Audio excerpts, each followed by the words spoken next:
How would I define charisma? The word charisma, if you look at the start of the word, it's actually the same as the start of the word character. So I think charisma very much has to do with your character. And something about that isma, I don't know what it is, it sounds sort of magical, almost like a spell. And I think that's how people tend to talk about it. They refer to it like it's this magic power, the charisma, this mysterious, ineffable thing. I think character is the perception another person has of you, and your charisma is your ability, your power to basically implant that perception and manipulate it in such a way that you convey the character that you would like them to see you as. And there's a few ways of doing that, and the way people tend to go wrong is they tend to think about it as something that they're doing actively.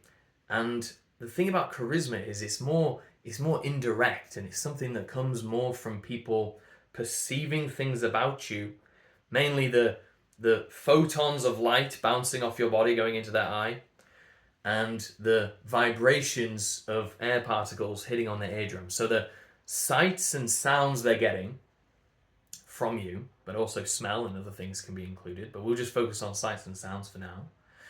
They will send signals, bits of data to that person, and depending on that person's psychological makeup, they will interpret that data. So that data comes through a filter, and then they build this perception of you.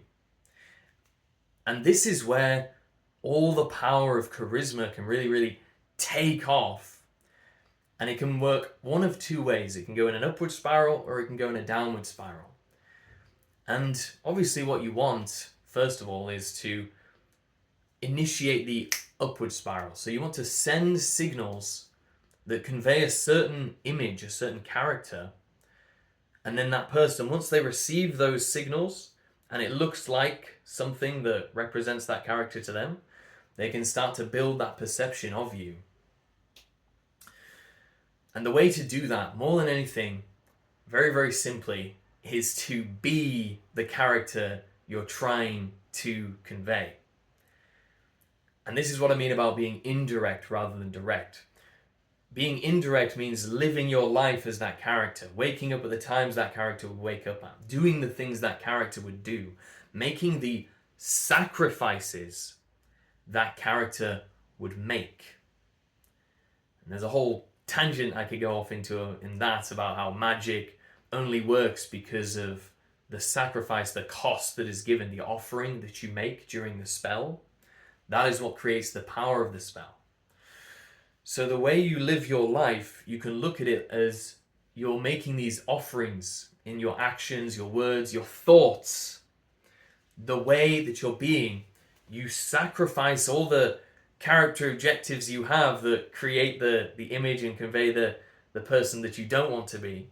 You sacrifice all those things and you make offerings. You take the actions necessary. You perform the rituals necessary to indirectly convey that character. So a person could just be looking at you from across the room and they'll get the signals of, oh, that person's X, Y, and Z, whatever those traits are that you want them to perceive. That's the approach you should take towards charisma and towards controlling or manipulating somebody else's perception of you, is to be the character and don't try to fake anything. There is no acting required.